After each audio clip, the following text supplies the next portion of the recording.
আমার কোন উম্মত যদি আমাকে দুইটা অঙ্গের গ্যারান্টি দেয় যে তারা এই দুই অঙ্গের পাপ করবে না, আমি তাদেরকে জান্নাতের গ্যারান্টি দেই। এক নম্বরে মা বাইনা লিহিয়াইহি, দুই চোয়ালের মাঝখানে যা থাকে মানে জিহ্বা। আমার কোন উম্মত যদি আমার গ্যারান্টি দেয় জিহ্বা দিয়ে কোনো মিথ্যা বলবে না, কাউরে বাজে কথা বলবে না, ঠাট্টা বিদ্রূপ করবে না, জিহ্বা দিয়ে যে পাপ কাজগুলো হয় এগুলো করবে না। আর দুই রানের মাঝখানে যে অংশ আছে লজ্জাস্থান, এই দুইটা অঙ্গের গ্যারান্টি যদি আমার কোন উম্মত আমারে দেয়, আমি আমার ওই উম্মতকে জান্নাতের গ্যারান্টি দিয়ে দেব। খবরদার ফেনীবাসী, খবরদার। মন চাইলে যা মনে চাই মুক্তি বলা যাবে। আমার রাসূল সাল্লাল্লাহু আলাইহি ওয়াসাল্লামের 11 জন স্ত্রী, এর মধ্যে একজন স্ত্রী ছিলেন একটু স্থূল আকৃতির, মানে মোটা। কি ছিলেন জানেন? স্ত্রীর নাম কি? সফিয়া। কি নাম? সফিয়া বিনতে হুয়াই ইবনে আখতাব। উনি আল্লাহর হাবিব সাল্লাল্লাহু আলাইহি ওয়াসাল্লামের সব স্ত্রীদের মধ্যে থেকে একটু স্থূলকায় ছিলেন, একটু ফেটি ছিলেন, মোটা ছিলেন।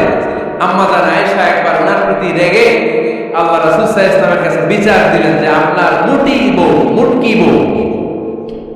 আল্লাহর হাবিব সাল্লাল্লাহু আলাইহি ওয়াসাল্লাম এই কথা শুনে রেগে গেলেন। আয়েশা, তুমি কি বলবা? তুমি সফিয়ার মুটি বলে গালি দিলা। লাকাদ কুলতিলা কালিমাতান লাউ মুসিজাতু লা মাসাজাতিল বাহর। আয়েশা, তুমি এমন একটা কথা সফিয়ার শানে বলেছো, এই কথাটাকে যদি সাগরের মধ্যে ঢেলে দেওয়া হয়, এই কথাটার তিক্ততা, পঙ্কিলতা পুরো সাগরের নীল পানিকে মুহূর্তে কালো করে দিবে। এজন্য খবরদার, জিহ্বা সামলান। সাহাবারা রাদিয়াল্লাহু তাআলা আনহুম আজমাইন, ওনারা জিহ্বা ধরে মাঝে মাঝে জিহ্বার মধ্যে বাড়ি দিতেন আর কাঁদতেন আর বলতেন, জিহ্বা তোর কারণে কিয়ামতের দিন আমরা আল্লাহর কাছে ধরা খেয়ে যাব। মুমিন চাইলে এই মুখ দিয়ে যা মনে চায় বলতে পারে। তাহলে 4 নম্বর গাইডলাইন হচ্ছে লা ইয়াসখার কওমুন মিন কওম, কোন বিশ্বাসী বান্দা কখনো অন্য বিশ্বাসী বান্দাকে ঠাট্টা বিদ্রূপ করতে পারবে। 5 নম্বরে আল্লাহ বললেন ওয়ালা তালমিজু আনফুসাকুম, খবরদার অন্যের দোষ খুঁজবা না। ও আমার বিশ্বাসী বান্দারা, নিজের দোষ খোঁজো, অন্যের দোষ খোঁজো না। দেখেন সমাজটাকে শান্তিপূর্ণ বানানোর জন্য আল্লাহর পক্ষ থেকে কি সুন্দর মোরাল এন্ড এথিক্যাল ইনস্ট্রাকশনস, কি চমৎকার গাইডলাইন। অন্যকে ঠাট্টা করো না। ওয়ালা তালমিজু আনফুসাকুম, নেভার ডিফেম ইচ আদার, একে অপরের দোষ খোঁজো না, নিজের দোষ খোঁজো। কার দোষ খুঁজবেন? আরো জোরে বলতে হবে, কার দোষ খুঁজবেন? অন্যের দোষ খোঁজা যাবে? কিছু লোক আছে দেখবেন সারাদিন চায়ের দোকানে বসে এই বাড়িতে এই সমস্যা, ওই বাড়িতে এই সমস্যা, ওই বাড়িতে এই সমস্যা, তোর বাড়িতে কি সমস্যা? কিছু লোক আছে এই হুজুরের এইটা খারাপ, এই হুজুরের ওইটা ভালো না, এইটা খারাপ, এইটা সমস্যা, এটা সমস্যা, তোর কি সমস্যা? তোর সমস্যাটাই খুঁজে বের কর, নিজের সমস্যা খুঁজে বের কর। যে নিজে নিজের সমালোচনা করতে পারে সেই সর্বাপেক্ষা বুদ্ধিমান। এজন্য খবরদার আমার কলেজের টুকরা যুবক ভাইয়েরা, কখনো কাউকে ব্যঙ্গ করে, বিদ্রূপ করে, ছোট করে কোনো মন্তব্য করা যাবে না। কখনো অন্যের দোষ খোঁজা যাবে না। দোষ আমরা খুঁজবো, নিজের দোষ, ঠিক কিনা? দোষ আমরা খুঁজবো। কার দোষ? চিল্লায় বলতে হবে, কার দোষ? নিজের দোষ খুঁজতে হবে। যারা নিচু মনের মানুষ, এরা মানুষের দোষ নিয়ে কথা বলে। Small people talk about people, average people talk about things and stories, and great people talk about ideas. যারা নিচু মনের মানুষ, এরা মানুষের দোষ নিয়ে কথা বলে। যারা মাঝারি ধরনের মানুষ, এরা এলাকার ঘটনা বিভিন্ন বিষয় নিয়ে কথা বলে। আর যারা বড় মনের মানুষ, এরা আইডিয়া নিয়ে কথা বলে। তারা তাদের আইডিয়াকে কাজে লাগিয়ে সমাজটারে পাল্টে দিতে চায়। যুগ জামানা পাল্টে দিতে চাই না অনেকজন, এক মানুষই আনতে পারে জাতির জাগরণ। এক মানুষই বিপদকালে বাঁচায় কাফেলা, ক্ষুদ্র ডিঙ্গি বাঁচায় যাহা অসীম দরিয়ায়। এজন্য নিজেকে শুধরাতে হবে। ওয়ালা তালমিজু আনফুসাকুম, অন্যের দোষ খোঁজো না, নিজের দোষ খোঁজো। তাহলে ফেনীবাসীরা, এই হোক আমাদের স্লোগান, আমরা নিজেদের দোষ খুঁজবো বেশি, অন্য কারো দোষ কখনো খুঁজবো। আপনি নিজে ঠিক হয়ে যান, দুনিয়া এমনি ঠিক হয়ে যাবে। নিজে ঠিক তো দুনিয়া ঠিক। নিজেকে শুধরান।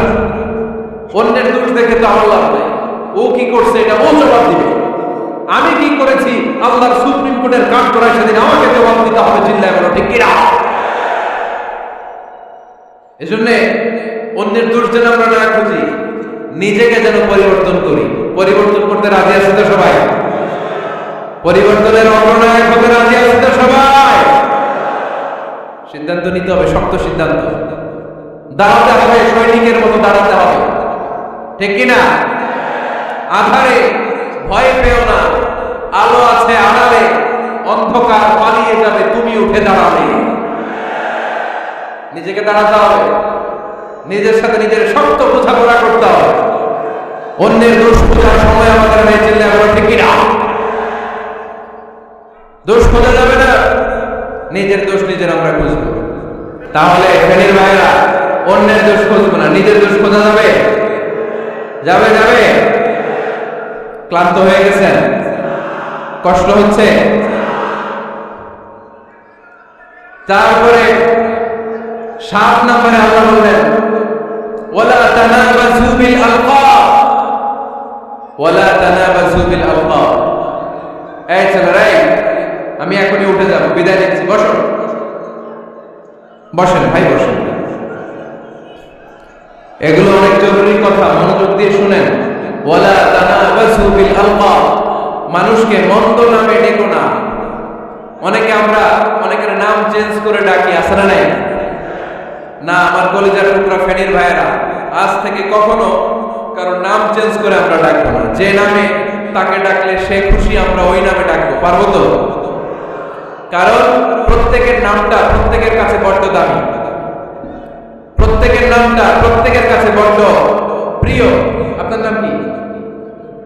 লিটন ভাই, মাউল হক লিটন ভাই। আপনার কাছে মনে হইতে পারে, আরে লিটন একটা নাম হইলো তো কত আছে আমাদের এলাকায়। না, এলাকায় অনেক আছে ঠিক, কিন্তু লিটন ভাইয়ের কাছে লিটন নামটা খুব আদরের, যত্নের, ঠিক কিনা? আমার নাম কি? আমার নাম মিজান। আরে মিজান একটা নাম হলো নাকি? কত নাম আছে মিজান, এলাকার সিপাই পড়ে আছে। এটা ঠিক, অনেক নাম আছে মিজান নামে, কিন্তু যেহেতু এটা আমার নাম, আমার কাছে এই নামটা বড় দরদের, বড় যত্নের, বড় আদরের। কারণ এই নামটা আমার পরিচয় বহন করে। ভাইয়ের নাম কি? স্বপন। স্বপন ভাই এলাকায় অনেক আছে না?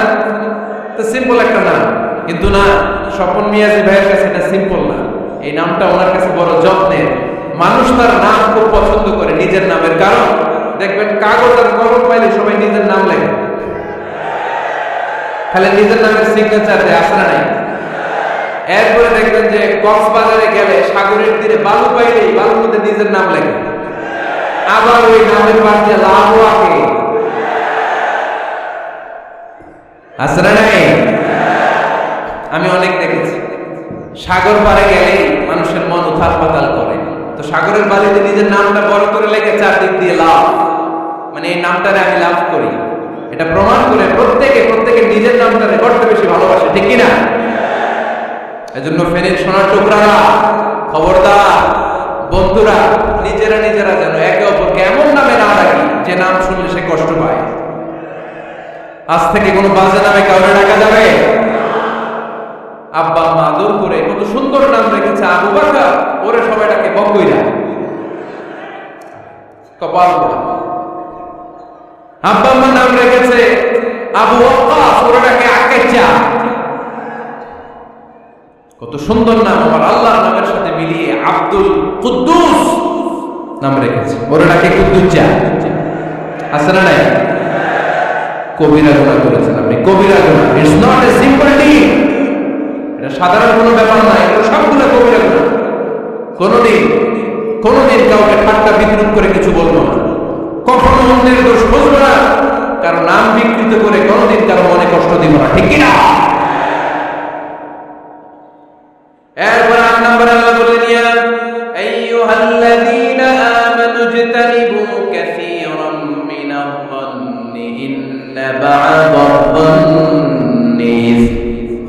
অবিশ্বাসীরা খবরদার, অনুমান আন্দাজ নির্ভর কোনো কথা বলবে না, যেটা বলবে নিশ্চিত হয়ে বলবে। কার কথা? অনুমান নির্ভর কোনো কথা, আন্দাজ নির্ভর কোনো কথা কোনো মুমিন বলতে পারে? আমার কথা বোঝা যায়? হ্যাঁ, ফেনীবাসী কথা বোঝা যায়? ফেনী না হেনি? হ্যাঁ, আর বাড়ি হেনি, আই সাই রেডি রেডি। আপনারা কি ডাকেন, ফেনী না হেনি? ফেনী। মাশাআল্লাহ মাশাআল্লাহ, খুব সচেতন ফেনীবাসী। দেখছেন দেখছেন, আপনাদের জেলা নিয়ে কিছু বললে খারাপ লাগে না? লাগে তো। নোয়াখালীর গালি দিয়েন না, চিটাগাংয়ের গালি দিয়েন না, কুমিল্লাবাসীদেরকে গালি দিয়েন না। আমার 64 জেলায় সুজলা সুফলা শস্য শ্যামলা, ঠিক কিনা? 64 জেলা নিয়ে আমার এই বাংলাদেশ। প্রত্যেক জেলায় আমাদের সৌন্দর্য আছে না নাই? এক এক জেলার ভাষার সাথে আরেক জেলার ভাষার কোনো মিল। সিলেটে ছিল আমার গতকাল মাহফিল, তা আমি জিজ্ঞেস করছি, ভাই সাহেব কিতা হল্লা, আপনারা ভালো আছেননি? তো মহা খুশি, কারণ ওদের ভাষায় কথা বলেছি, ওরা ওদের ভাষাটারে বড্ড ভালোবাসে। আমরা প্রত্যেকে আমাদের প্রত্যেকের জেলাটারে বড্ড পছন্দ করি, ঠিক কিনা? এই যে তানিবু কাসীরাম মিনাজ-যান, আন্দাজ অনুমান নির্ভর কথা মুমিন কখনো বলতে পারে? এজন্য আল্লাহর হাবিব বললেন, ইয়াকুম ওয়ায-যান ফাইন্নায-যান্না কাযাবুল হাদিস। খবরদার, তোমাদের উচিত আন্দাজ অনুমান নির্ভর কথা থেকে বেঁচে থাকা, কেননা অনুমান করে কথা বললে পাপ হয়। অনুমান করে কথা বললে কি হয়? আজকে থেকে আমার ফেনীর সোনার টুকরারা অনুমান করে আন্দাজে কোনো কথা বলবো আমরা? বলবো না, ধারণা করে কিছু বলবো না। আর ধারণা করলেও ভালো ধারণা করবো। কি ধারণা? রাস্তা দুইটা, একটা পজিটিভ আর একটা নেগেটিভ। মুমিন পজিটিভ ধারণা করে, মুমিন কখনো নেগেটিভ ধারণা করে না। তাহলে কোন দিকে যাব, পজিটিভ না নেগেটিভ? আওয়াজ করে, পজিটিভ না নেগেটিভ? যারা মুনাফিক এরা ইয়াত্তাবিউনা ইল্লা যান ওয়া ইন্না যান্না লা ইউগনি মিনাল হাক্কি শাইআ। যারা মুনাফিক এরা আন্দাজ অনুমান নির্ভর মানুষের ব্যাপারে কথা বলে। আর আন্দাজ অনুমান কখনো সত্যের বিকল্প হতে পারে না। আন্দাজ অনুমান কখনো সত্যের বিকল্প হতে পারে? এজন্য দৃষ্টিভঙ্গি বদলা, জীবনকে বদলায় দিবে কে? আমরা কখনো কোনো নেগেটিভ কথা বলবো, অলওয়েজ পজিটিভ।